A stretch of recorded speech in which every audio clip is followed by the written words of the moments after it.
I watched my wife walk into that motel with her boss, and instead of confronting them, I did something they never saw coming. 22 years of marriage, 2 kids, a whole life together, gone in one decision. She spent 7 months tearing the country apart looking for me. When she finally knocked on my door, I handed her an envelope. What was inside destroyed her completely. My name is Craig Lawson. I'm 48 years old, and I've spent the last 23 years operating heavy equipment and running crews on construction sites around Detroit. I'm the kind of guy who wakes up at 5 in the morning, puts in a hard day's work, and comes home with dirt under his fingernails. I'm not fancy. I don't wear suits or sit in boardrooms. I fix things, I build things, and I solve problems with my hands. I married Diane when I was 25, and she was 21. She was working as a receptionist in an insurance office back then, smart as a whip with ambition that could light up a room. We had Connor a year later. Then Hannah came along 4 years after that. 22 years of marriage. 2 kids. A mortgage on a 3-bedroom colonial in Dearborn. The American dream. Right? Wrong. It was a Friday evening in early December when everything started falling apart, though I didn't know it yet. Diane's company was throwing their annual holiday party at the MGM Grand Detroit, one of those fancy casino hotels downtown where everything gleams and nobody looks like they belong to the world I live in. She worked as a senior financial analyst now, had climbed her way up from that receptionist desk through night classes and determination I had always admired. "You coming tonight?" Diane asked that morning, adjusting her earrings in the bathroom mirror. She was already dressed in a dark green dress that probably cost more than my work boots. "Wouldn't miss it," I said, though we both knew I'd rather be anywhere else. These corporate parties weren't my scene, but I went because that's what husbands do. The ballroom was packed when we arrived. Ice sculptures, open bar, a live band playing jazz that sounded like elevator music to my ears. I grabbed a beer and found a spot near the back with some of the other husbands who looked equally out of place. Diane disappeared into the crowd almost immediately, moving between groups like she owned the place. I watched her work the room for about an hour. Then I saw him. Kenneth Hartley, regional vice president, 52 years old, silver hair, expensive suit, the kind of man who never had to raise his voice to get what he wanted. I'd met him once before at last year's party, shook his hand, forgot about him 5 minutes later. But tonight, watching him lean in close to my wife, watching her laugh at something he said with her hand on his forearm, watching the way they looked at each other like they were the only 2 people in the room, that's when the first seed of doubt got planted. "Everything all right?" one of the guys asked me. I took a long pull from my beer. "Yeah, fine." But it wasn't fine. And deep down, standing in that ballroom with the fake snow falling from the ceiling and Christmas lights twinkling everywhere, I knew my life was about to change forever. The drive home from the MGM was quiet. Too quiet. Diane sat in the passenger seat, scrolling through her phone, the glow lighting up her face in the darkness. I kept my eyes on the road, hands gripping the steering wheel tighter than necessary. "Good party," I finally said, breaking the silence. Diane glanced up. "Yeah, it was nice. Kenneth really outdid himself this year with the venue." "Kenneth, not Mr. Hartley, not her boss. Kenneth, you two seem to talk a lot tonight," I said, keeping my voice casual. She laughed, but sounded forced. "It's called networking, Craig. That's how you get ahead in corporate America." I nodded, said nothing more. When we got home, Connor was still up playing video games in the basement. Hannah was asleep upstairs. Diane went straight to the bedroom, mumbling something about being exhausted. I stayed downstairs, opened a beer, and sat in the dark living room thinking. The next week passed like usual. I'd leave for the construction site at 5:30 in the morning, spend 10 hours operating excavators and managing my crew, come home covered in dust and diesel fumes. Diane worked her 9 to 5, came home around 6, usually with her laptop open during dinner to finish reports. But something had shifted. I couldn't put my finger on it, but it was there. The way she'd smile at her phone when a text came through. The way she'd suddenly started working late on Thursdays. The way she'd become distant during our conversations, like her mind was somewhere else. On Wednesday evening, I came home early. My foreman had sent the crew home because of incoming rain. Diane's car was in the driveway, which surprised me. She usually didn't get home until 6. I walked in through the garage, kicked off my boots in the mudroom. The house was quiet. Too quiet. I could hear Diane's voice coming from upstairs, from our bedroom. She was on the phone. I moved quietly up the stairs, not sneaking exactly, just not announcing myself. "I know," Diane was saying, her voice soft, almost intimate. "I can't wait either." I stopped outside the bedroom door. "Thursday works perfect," she continued. "He'll be at the job site until at least 7. We'll have plenty of time." My heart hammered in my chest. "Okay, I'll see you then. Bye." I heard her footsteps approaching the door. I moved quickly, heading back downstairs, making noise this time. I slammed the front door like I'd just come in. "Craig," Diane called from upstairs. "You're home early." "Yeah," I called back, my voice steady despite the rage building inside me. Rain shut us down. She came downstairs a minute later, already changed into sweatpants and a t-shirt, her work clothes nowhere in sight. She smiled at me, kissed my cheek like nothing was wrong. "How was your day?" Diane asked. I looked at my wife of 22 years, the mother of my children, and realized I didn't know her anymore. "Fine," I said. "Just fine." Thursday came faster than I wanted it to. I woke up at my usual time, 5 in the morning, and went through my routine like clockwork.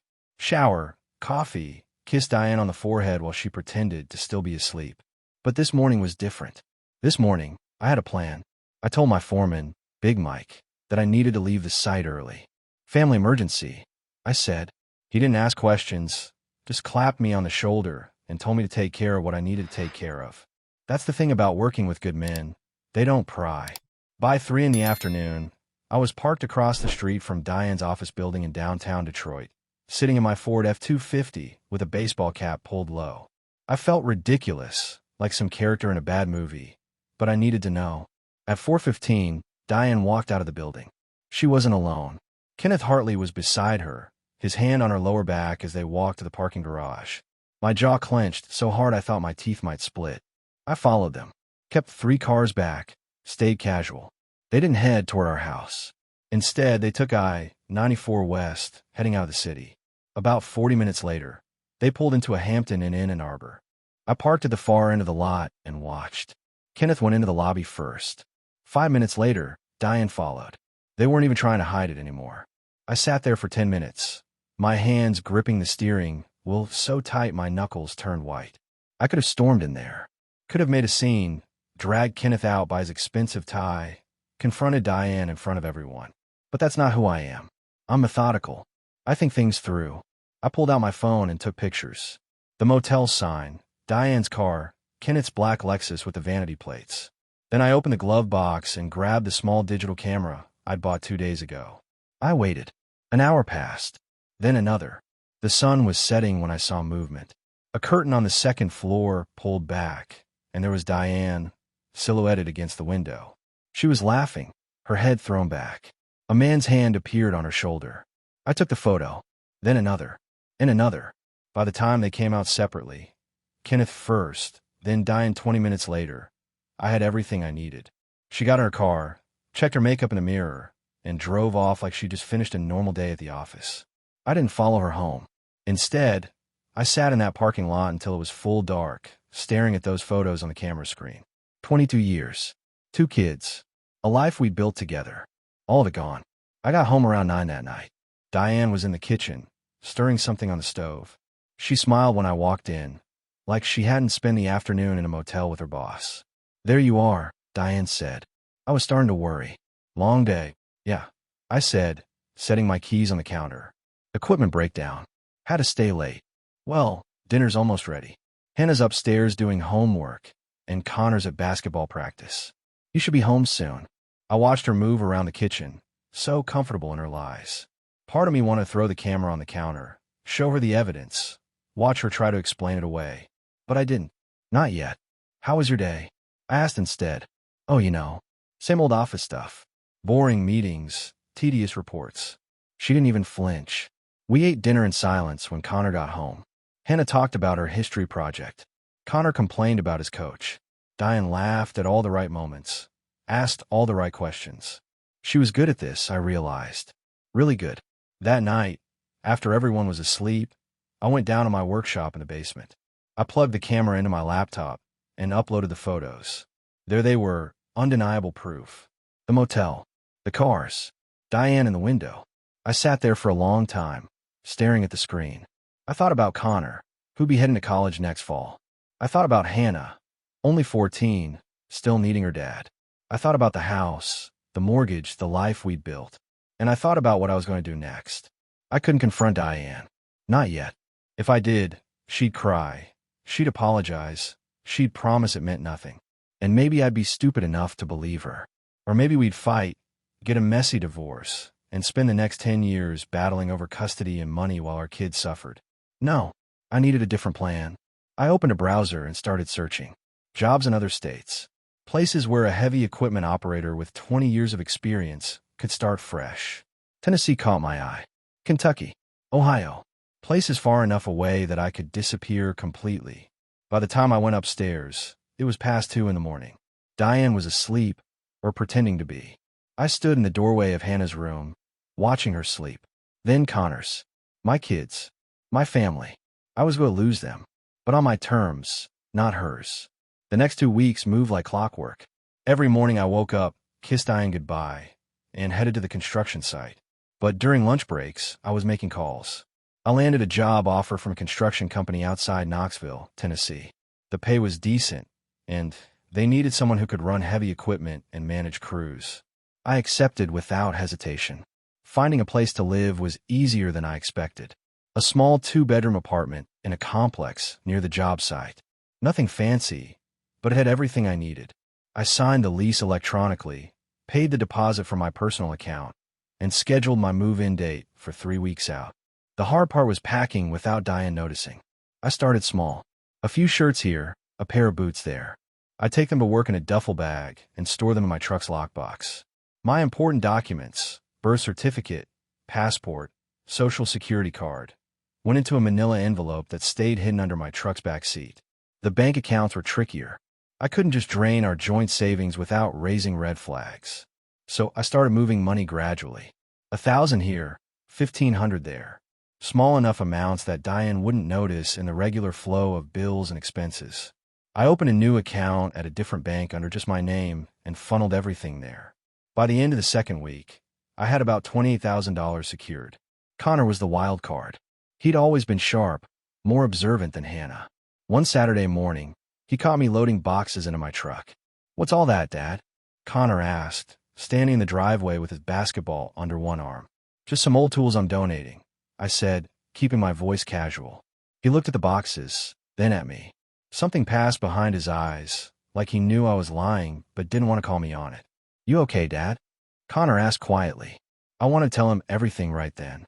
About his mother, about Kenneth, about what I'd seen. But he was 18, about to graduate high school, with college applications pending. He didn't need this weight on his shoulders. "I'm fine, son," I said, putting a hand on his shoulder. "Just doing some cleaning out. You know how it is." Connor nodded slowly, but I could tell he wasn't convinced. "If you ever need to talk about anything." "I know," I said. "Same goes for you." He went back inside, and I finished loading the truck. That night, I lay awake thinking about Connor's question. Was I okay? No, but I would be. 3 days before I planned to leave, Diane came home with news. She was bouncing on her feet, practically glowing. "Kenneth's sending me to a conference," Diane said, setting her purse down. "Chicago, next weekend. It's a big deal, lots of networking opportunities." "That's great." I set my voice flat. "It's Friday through Sunday. Will you be okay with the kids?" I looked at my wife, so excited about her lie, and felt nothing. No anger, no pain, just emptiness. "We'll be fine," I said. Perfect. She'd be gone when I disappeared. One less thing to worry about. The morning I left was a Tuesday. I woke up before dawn, same as always. Diane was still asleep, her back to me, breathing steady. I got dressed quietly, grabbed my phone, and headed downstairs. Connor was already up, eating cereal in the kitchen. He looked up when I walked in, and for a moment, neither of us said anything. "You're leaving, aren't you?" Connor said finally, his voice low. I froze. "What makes you say that?" "Come on, Dad. I'm not stupid. You've been different for weeks. Distant. And I've seen you packing things." I sat down across from him. This wasn't how I wanted this conversation to go, but maybe it was better this way. "Yeah," I said quietly. "I'm leaving." Connor set his spoon down. Because of Mom. It wasn't a question. He knew. Maybe not all the details, but enough. "Listen to me," I said, leaning forward. This has nothing to do with you or Hannah. You understand that. You two are the best things that ever happened to me. Then why are you leaving us? His voice split, and I could see tears starting to form. I'm not leaving you. I'm leaving her. And I need to do it this way because if I fight this out in court, it's going to get ugly. Really ugly. And you and Hannah will be caught in the middle. Connor wiped his eyes with the back of his hand. Where are you going? Tennessee. I've got a job lined up, a place to stay. And when you turn 18 in 3 months, if you want to come find me, I'll tell you exactly where I am. 3 months, Connor repeated. You're almost an adult. Legally, you can make your own choices then. But until that day, I need you to do something for me. Take care of your sister. Don't tell her where I went. Don't tell your mother. Just be there for Hannah. Connor stared at me for a long moment. Then he nodded. Okay. I pulled out my wallet and handed him a folded piece of paper. That's a phone number. It's a prepaid cell. In 3 months, call it. I'll answer. He took the paper, held it like it was something precious. I love you, son, I said, standing up. I love you too, Dad.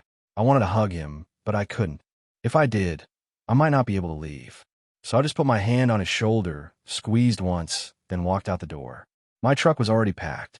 Everything important was in there. Clothes, documents, money, tools. I didn't look back at the house as I pulled out of the driveway. I couldn't. The drive to Knoxville took about 10 hours. I stopped once for gas and coffee, then kept moving. By the time I crossed the Tennessee state line, the sun was setting, painting the sky in shades of orange and red. My phone buzzed once. A text from Diane. Where are you? Connor said you left early.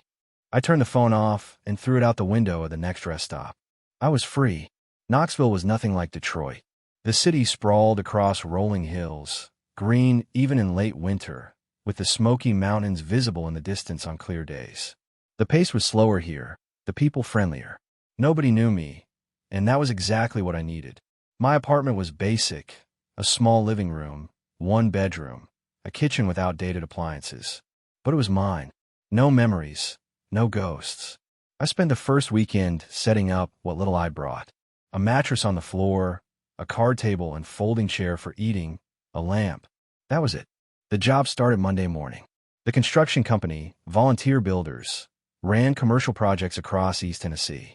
I'd be operating excavators and loaders, same work I'd done for 20 years. The crew was smaller than what I was used to, maybe 15 guys total, but they seemed solid. Craig Lawson, right? The foreman, a man named Earl, extended his hand. He was in his 60s, weathered face, strong grip.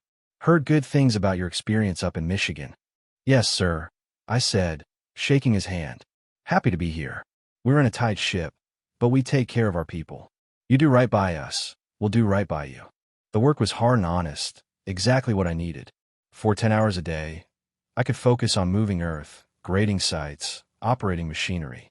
The physical exhaustion kept my mind from wandering too much.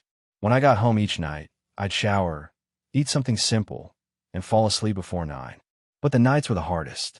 In the silence of my empty apartment, I'd think about Connor and Hannah, wonder how they were doing, whether Diane had come home yet, whether she'd even noticed I was gone.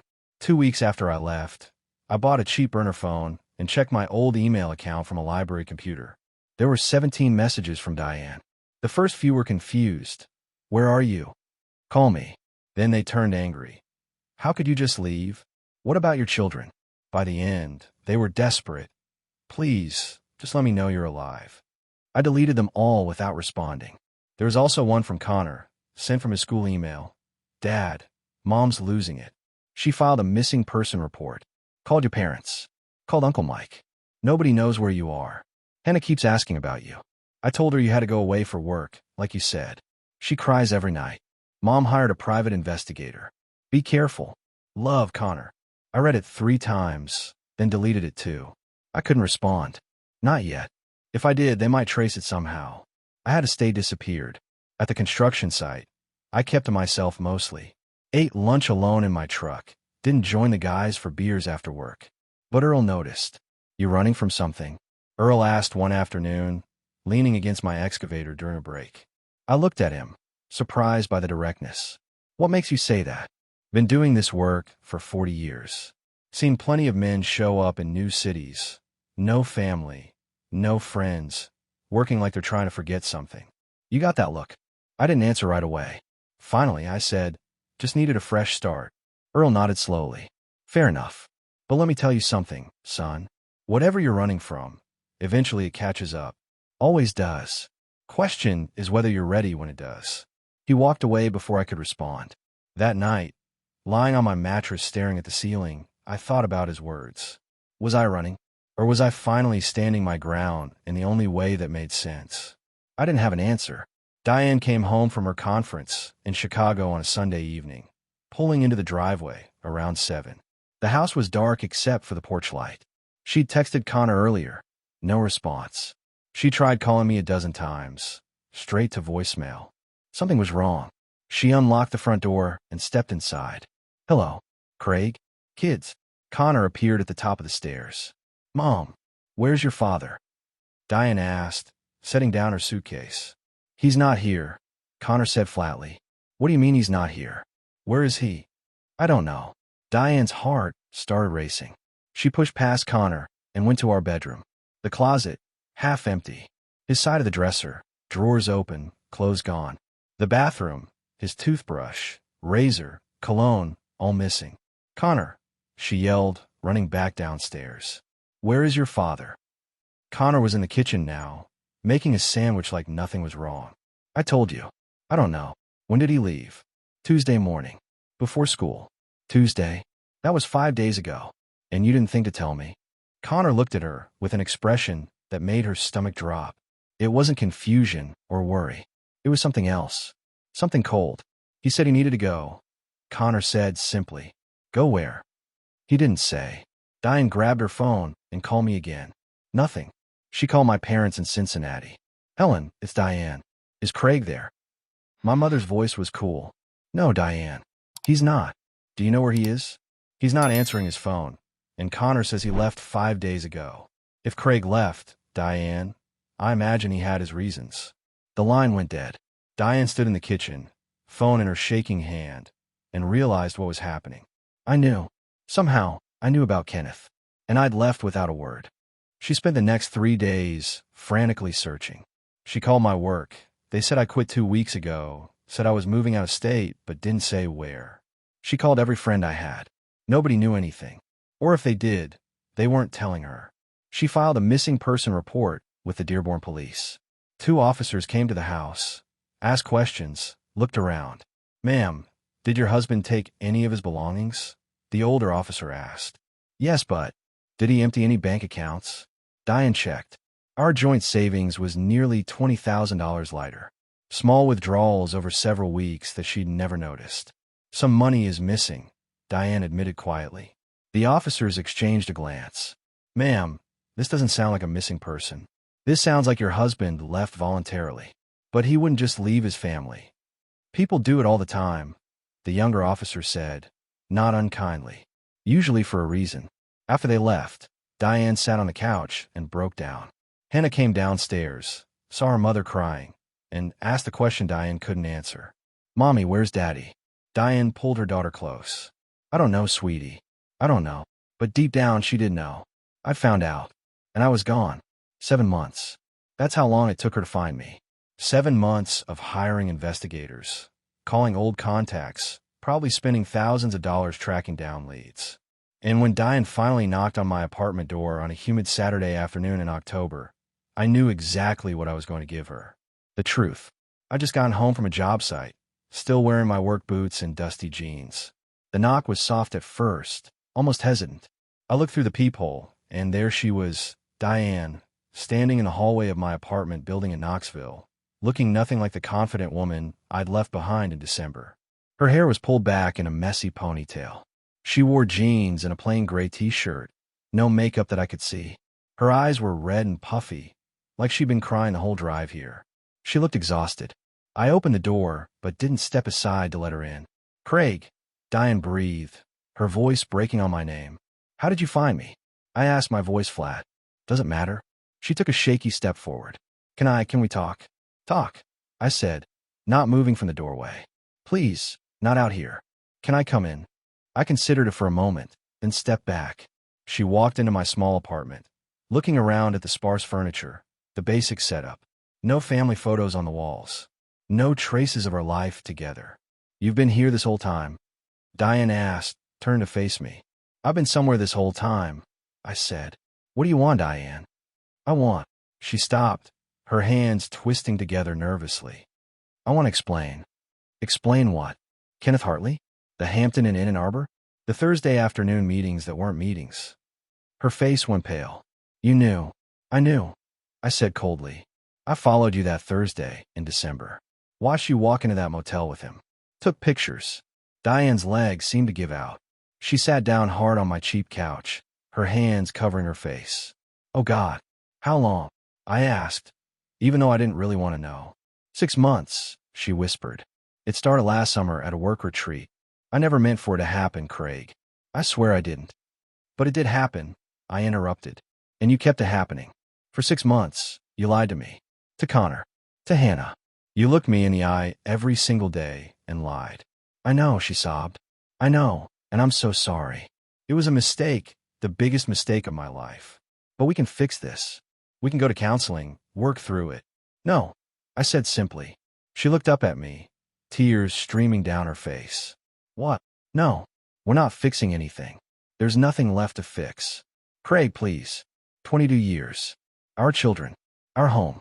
You can't just throw all of that away." "I didn't throw it away," I said, my voice rising for the first time. "You did. The moment you decided Kenneth Hartley was worth more than our marriage, you threw it away. I just had the self-respect to walk away from what was left." Diane stood up, reaching for me. "Please, just give me another chance. I ended it with Kenneth. I haven't seen him since he left. I quit my job. I'll do whatever it takes." I stepped back, away from her touch. "You ended it because you got caught. Because I disappeared and you panicked. Not because you suddenly grew a conscience. That's not fair." "Fair?" I laughed bitterly. "You want to talk about fair? How about Connor? He knew, Diane. He heard you on the phone with Kenneth. An 18-year-old kid had to carry that weight because his mother couldn't keep her vows." Her face split with fresh tears. "Connor knew. Yeah, and he had to watch his mother fall apart. Watch his sister cry every night asking where Daddy went. All because you couldn't be honest." "I'm sorry," she whispered. "I'm so sorry." I walked to the small table by the door and picked up an envelope I'd prepared weeks ago, knowing this day would come. Inside was a single photograph, the one I'd taken of her and Kenneth outside that motel, his hand on her waist. And beneath it, my wedding ring. I held out to her. "Here." Diane took it with shaking hands, opened the envelope, and broke down completely when she saw the contents. "The divorce papers will be in the mail next week," I said. "You can keep the house." "I don't want it. I just want joint custody of Hannah until she's 18. Connor's already an adult. He can make his own choices." "Craig, please. You need to leave now, Diane." She stood there for a moment, clutching that envelope like it was the last piece of us. Then she looked at me one more time, searching my face for something, forgiveness, maybe, or hope. She wouldn't find it. "I love you," Diane whispered.